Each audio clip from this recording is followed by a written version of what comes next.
মোহাম্মদ শাহাদাত আলী, আমার বাড়ি পশ্চিম চট্টগ্রাম সুয়াগাজী। আসলে এই সুয়াগাজী বাজার একটা ঐতিহ্য বাজার। এই বাজারটা কার দখলে ছিল?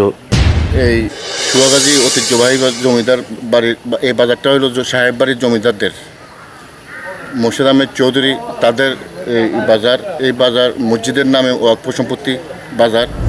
এই বাজার আজকে 15 বছর আমাদের স্থানীয় যে আওয়ামী লীগের লোকজন আছে, হাসপাতুল্লাহ হাসু চেয়ারম্যানের নেতৃত্বে এই বাজারটা দখল করে তারা এই চিএমবি রোডের দোনো পাশে ভাড়া দিয়া মানুষের থেকে এক দোকানদার থেকে 4 লাখ 5 লাখ টাকা সেলামি নিয়ে ভাড়া দিয়া এই বাজারটা দখল করে গেছে। মাছ বাজার সিন্ডিকেট করছে, তরকারি বাজার সিন্ডিকেট করছে,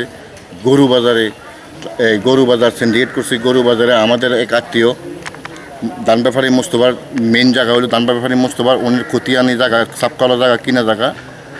এই মোস্তফা থেকে জোর দখল করে মোস্তফাকে উচ্ছেদ করি এই জায়গা তারা এই ফলস 2 নম্বর খতিয়ান বানাইয়া মোস্তফাকে এই দাও শ্রেণী লইয়া দৌড়াইয়া এবং তারা এটা দখল করে আজকে 15 বছর এই গরু বাজার তারা দখল করে খাইছে।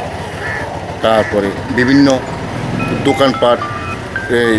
বিভিন্ন দোকানপাটও এই তারা ফলস কাগজপত্র বানাইয়া বিভিন্ন দোকানপাটও তারা দখল করছে। আপনারা এতদিন বলতে পারেননি কেন? এতদিন আমরা তো তারা ভয়ে অস্থির ছিলাম। আমরা কোথাও গেলে আমরা পাইতাম না, বিচার পাইতাম না। আমরা অনেক জায়গায় গেছি, হ্যাঁ অনেক জায়গায় গেছি। তারপরে আমাদের লোকজনের নামে যে মুকুল সবাই নামে তারা মামলা দিছে, বিভিন্ন হয়রানি করতে, যেই কারণে কোথাও আমরা বিচার পাইতাম না। এগুলাতে বাজারে কিসের চাঁদা নেওয়া হতো?